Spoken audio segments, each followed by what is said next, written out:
He's our guy. He just takes us up an entire new level. So it's good to be a part of. I love this team. I love the way that they play. And there's something bigger that we're shooting for. So we're gonna take these next few games and get right for it. It's a parade inside my city. Yeah. What's going on, guys? Welcome back to BoxInOne, a basketball podcast and content creation platform created by roischand and Joachim. Ja Morant is officially out. He's the last remnant of that Memphis Grizzlies team when it was Dillon Brooks, Desmond Bane, Jaren Jackson Jr., and Ja Morant. That 2022 team that took the Golden State Warriors to 6 games, and everyone said, oh my goodness, this is the future of the Western Conference. Then you ship Dillon Brooks out. A couple years later, you ship JJJ out. Then you ship Desmond Bane out, and JJJ both in that same season. Ja Morant going to Portland for Jerami Grant and Chris Murray. This kind of confused both of us, but Rois, I'm going to start with you. How are you feeling about this trade? Yeah, that's the perfect way to describe it. I think it's very, very confusing.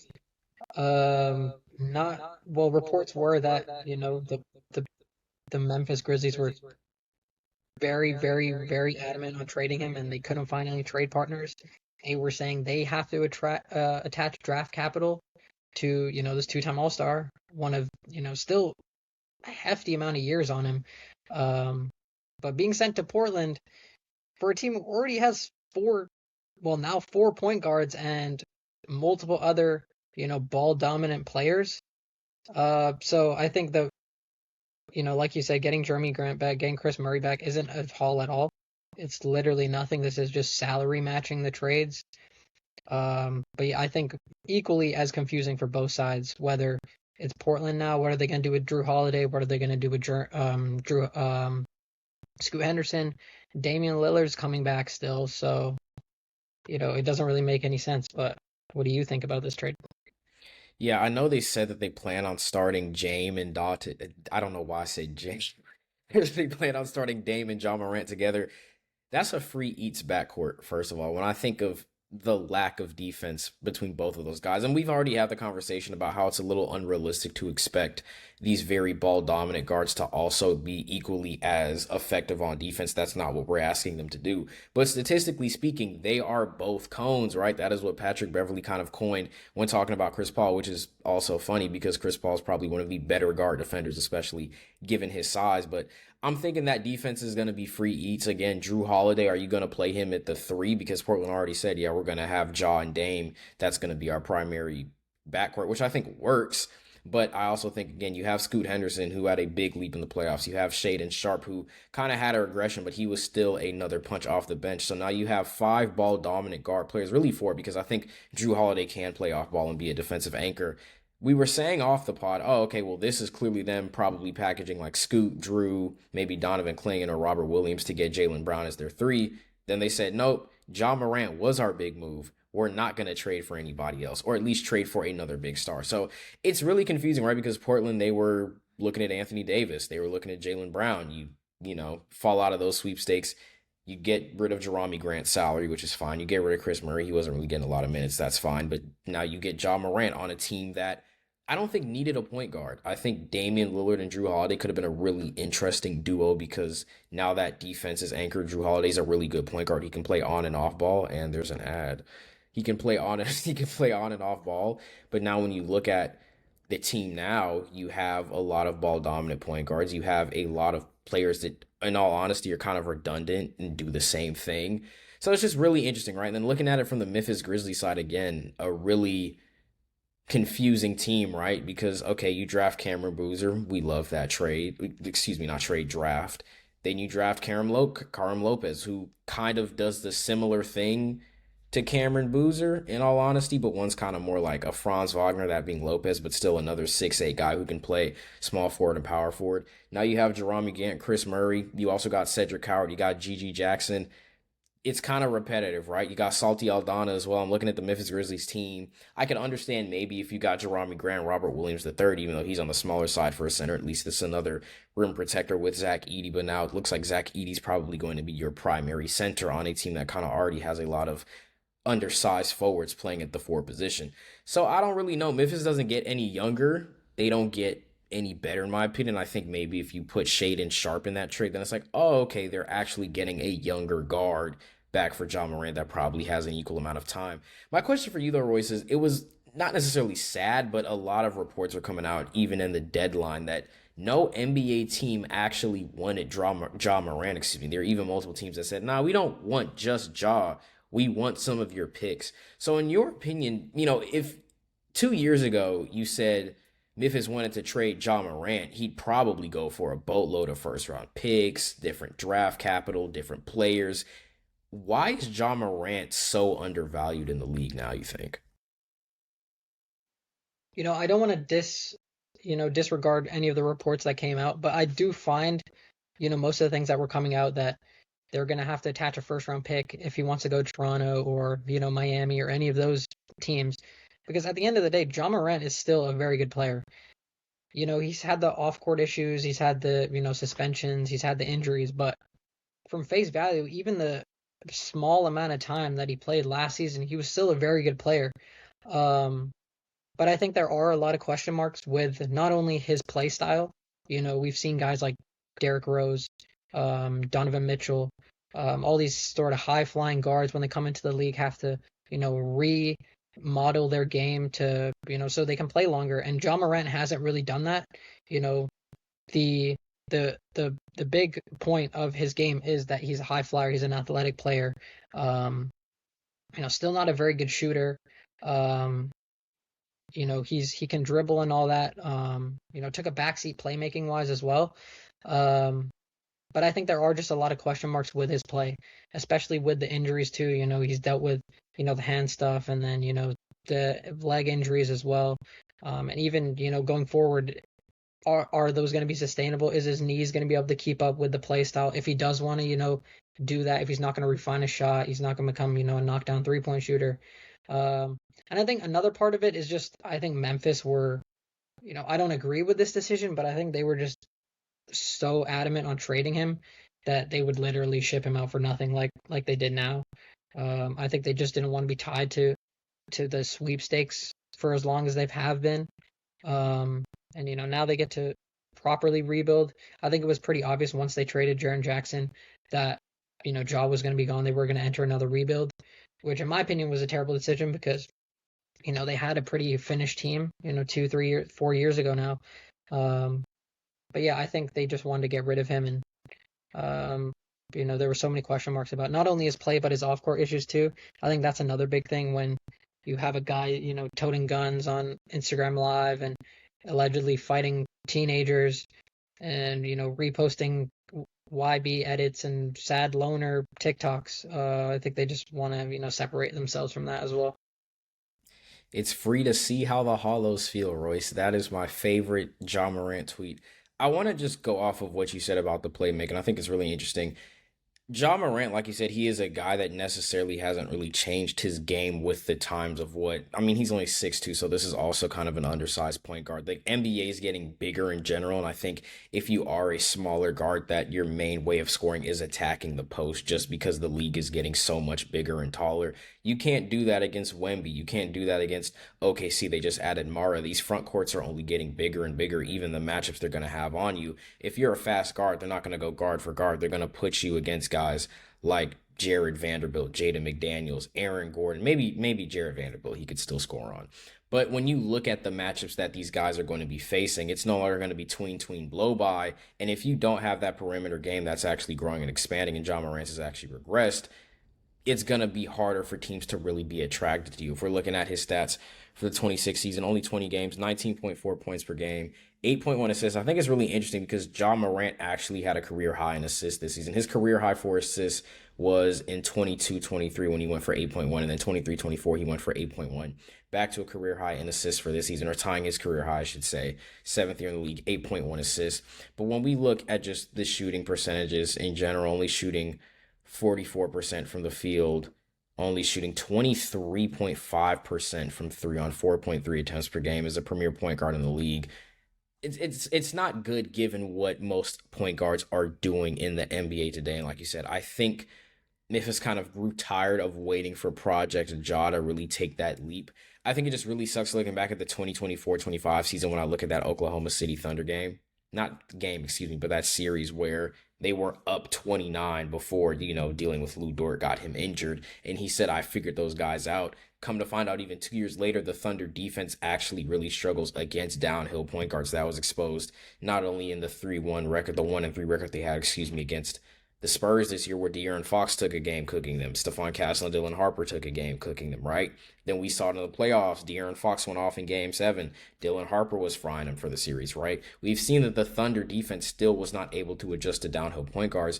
And that 24-25 season was the first season Morant had where it was like, okay, this guy is returning to form. This is the Ja Morant we saw take games off the Warriors. This is the Ja Morant we saw go for 40 against the Lakers in the playoffs. I mean, dropping 50 against the Warriors that went on to win a chip in that 22 playoffs. Also, just that whole 22 playoff run that Ja went on was special, right? I mean, being down like 29 points multiple times against the Minnesota Timberwolves, Anthony Edwards, Cat, that was a very good team that had Vandal, that had Beverly, that had depth, that they traded away for Gobert. But that Minnesota team was looking really good, and Ja weathered the storm, and he was the primary force for those multiple comebacks. I think it was 2 or 3 in that series where they were down 20 and they still won those games by double digits. Ja Morant was the leader for that.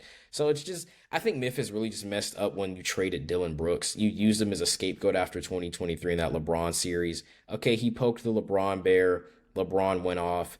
It happens. I don't think that's a reason to be like, nah, we got to get off Ja Morant. Maybe if Jaren Jackson Jr. could average more than 5 rebounds a game against Anthony Davis, maybe you guys would have gotten more possessions. I think Dillon Brooks was scapegoated, and he was really their culture guy. And then you expected Desmond Bane to be a true number 2. We've seen that even in Orlando. He can't even be a true number 3. So Memphis, you're starting another rebuild. You got Cameron Boozer, you got Cedric Howard, you got Scottie Pippen Jr. You have good names on the Memphis Grizzlies that I think in due time can do something. You got Zach Edey as well, one of the more underrated bigs. I think he still has a lot to showcase in the NBA. We think he has a lot to showcase in the NBA. I think it was just the way he was drafted was confusing. I don't think anybody thought Zach Edey was going to go in the top 10, but then seeing what he's done for the Grizzlies, he's a walking 14, 10, and 3 guy, and I think that's perfectly fine. Him and Cam Boozer in the front court is going to be really interesting. Maybe Jerami Grant can kind of play the Tobias Harris role that Tobias Harris kind of does on the Pistons, and the Tobias Harris role that I feel he's always played in the NBA, which is, can be first option any given night. It might be 1 or 2 nights in the playoffs, and that's all you really need from him. But he's more of a 3rd or 4th option, just a scoring engine off of the bench. Chris Murray, I'm not really moved by that. I don't know. The Murray brothers have had a weird trajectory. Keegan Murray at one point was touted to be like the next great 3-and-D guy. Just Sacramento just takes the joy out of anybody playing basketball, so I'm not necessarily holding that against him. And I think Chris Murray just, when Denny took that leap and Jerami Grant was still being Jerami Grant, he was not getting those minutes. I want to throw this name out there before we wrap up, staying on the Portland Trailblazers. There's a team in the NBA that has too many wings, right? And I think they go by the Toronto Raptors. And there's a team now in the NBA that has too many guards, and they're the Portland Trailblazers. As a Canadian Rois, as a Raptors follower, is there anybody on Portland that would entice you being a PG for your Raptors? Before I answer that, I do want to bring up a point about if the trade value for draw was this low, to basically just salary fillers. They didn't have to attach any draft picks. I'm wondering why so many other teams who desperately need a point guard, didn't really. Maybe they did. Maybe they didn't kick rocks at maybe trading for draw, because I think there's a lot of teams that could have used him aside from the Portland Trailblazers, who do have a lot of guards. The Miami Heat need a secondary scoring punch, even though I think that would be a terrible fit. That 3-point line would just be collecting dust if he were to go to Miami. But you got team, like you said, the Raptors. You got teams like even the Nets, or some of these up and coming teams, even Orlando, I think, as well. Yeah, the Orlando Magic, who desperately need a point guard. I wonder if how many teams were sending offers for Ja Morant, and if this really was the best bet. But going back to the Raptors, I think one name is Drew Holiday. I think he would fit tremendously well into this Raptors, sort of grit and grind mentality of, being hard-nosed defenders alongside Scottie Barnes, pardon me. I think that would be, a lethal switch If you're getting guarded by Drew Holiday on the perimeter, Scotty Barnes has to switch on to you. I think that would be a nightmare for practically anyone. Do I think the do I think the price for Drew Holiday is Emmanuel Quickly and RJ Barrett? No. I think, when you think about the potential Kawhi Leonard trade, I think the assets the Raptors have are better suited for a player like Kawhi or, a bigger name like Jaylen Brown. But like I've said, I've been saying on this podcast that, Emmanuel Quickly is not a starting point guard. He's definitely a shooting guard or a six man who's being forced to play the point guard because of the lack of guards the Raptors have. So I think, even getting someone like Drew Holiday, who's a legitimate floor general, future Hall of Famer in our opinion, to set up guys like RJ Barrett, to set up guys like Scotty Barnes, who, definitely need Scotty Barnes is sort of getting better at that, but, to help with the secondary creation, I think Drew Holiday would be. And even the Canadians, Shaden Sharp, I would never say no to a Canadian playing for a Canadian team. People can say what they want to say. He's not really living up to that lottery pick expectations he had, or definitely regressed the last couple of years. Even dealt with a lot of injuries, but even when he was playing, he wasn't looking like the top 7 pick that he was. But yeah, I definitely think if they were to make a deal, there's a lot of point guard or a lot of guards in general that could give a lot of value to other teams. Yeah, I think Toronto's a really interesting team before we wrap up really quick because they have too many wings. We all thought they were going to get, Phylon Jr. with the 19th pick. I was shocked he even dropped that low. And then they said, you know what?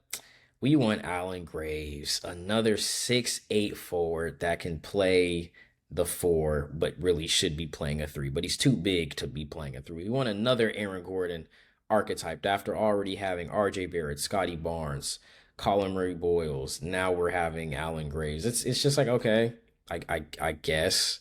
I guess that works. It'd be really funny if after all this the Raptors are just stacking wing assets to go trade for Kawhi and then get Drew Holiday. That would be hilarious. That's a crazy defense too. Scotty, Drew, and Kawhi. Even Scotty and Kawhi, that's terrorism. Like the Raptors don't have a center, so you would either need to hope that Jakob Poeltl takes a crazy leap, or maybe you somehow throw a bag at Robert Williams, get Walker Kessler, do something like that. Maybe you got to trade one of your younger guys as well.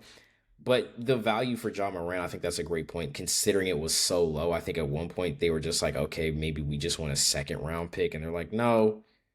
It's like, why would you have to trade Ja Morant and draft capital to a team just to get Ja Morant? It just shows how uninterested people were in Ja Morant, which is kind of crazy, especially seeing where he was 3 years ago.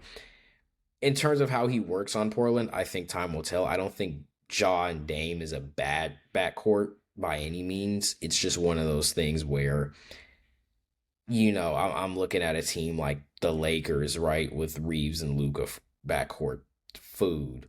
I'm looking at any strong backcourt in the NBA right now, even if you just have one star guard.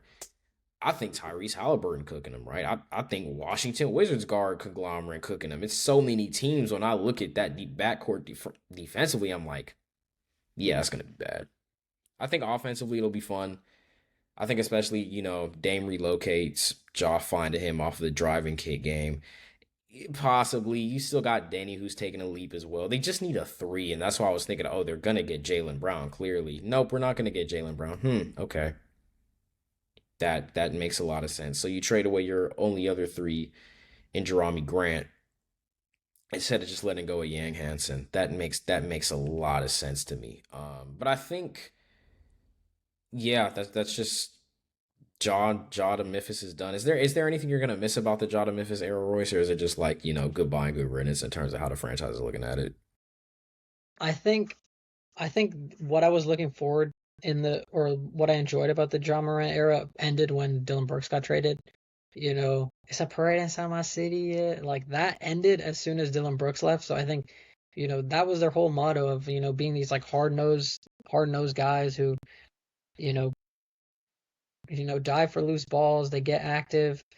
They're high flyers. I think the Ja Morant era was an experiment, to say the least, that I wouldn't say failed, because, we saw glimpses of what happened. I think just once Ja Morant got traded, once they let go of Tyus Jones, once they traded Steven Adams, rest in peace of Brandon Clark, but once he started, to pick up heavy injuries, it was just obvious that the team had run its course in general, and Ja just by default he was the first guy of the era, and now he's the last guy to leave. So I'm not gonna miss this team at all. I'm not gonna miss Ja Morant on the bench for 50 games every year. Um, I'm just happy that they're finally entering the rebuild, even if the first rebuild didn't really work. But now the ball can be in Cam Boozer's hands for 99% of the time. So I think that's what they drafted him for, and more to say, I'm not gonna miss the Ja Morant era. I'm looking more forward to the Cam Boozer era. Yeah, I would agree. And I still think Memphis they didn't land in a contention spot, obviously, but you still do have Gigi Jackson. You have Cedric Howard, who had a great rookie year. You got Scottie Pippen Jr., who's a really good young guard. Now you got Cameron Boozer, Zach Edey. You have a team now. You've got Ty Jerome as well. You still got KCP. So you have Jerami Grant, Chris Murray. You have a good mix of veterans and young guys that these young guys can learn from. Probably a play-in team. But I think it's really interesting, right? Being a mid-team in the NBA right now probably is the best thing for a rebuilding franchise, especially with this new anti-tanking system, because when you're a play-in team or a top 10 team in your conference now, you have a higher chance of getting that number 1, number 2, number 3, number 4 pick versus being bottom of the barrel like a Washington or a Utah. This was like the year Washington and Utah both decided to kind of tank it. I don't even think Washington was tanking. It's just very funny that you got the best outcome possible with AJ DeBansta and Darren Peterson.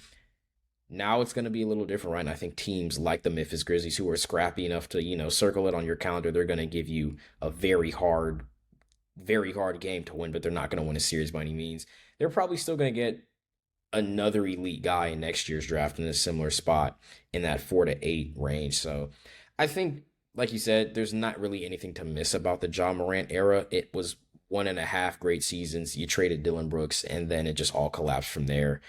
I guess a lesson of how not to manage a young core, right? Don't scapegoat one of your young guys for having a welcome to the league moment against LeBron James, shocker. And I don't even, they didn't even get anything back for Brooks, if I'm mistaken, right? They didn't even get anything back for Dylan Brooks, really. No, he walked in free agency. Yeah. You don't even get anything back for a guy who is now taking a crazy offensive leap on Phoenix. Maybe he just needed the ball in his hands more than Desmond Bane. Go figure. But yeah, I think that's all there is to say about the Ja Morant trade. So with that being said, guys, as always, if you enjoyed the content, make sure to like, comment, share, and subscribe. Follow these socials below in the description wherever you get your basketball content. We are there, whether it is X, TikTok, Threads, Spotify, YouTube, where you're watching this video. And again, for the last time, if you enjoyed the content, make sure to like, comment, share, and subscribe, and we will see you all in the next one.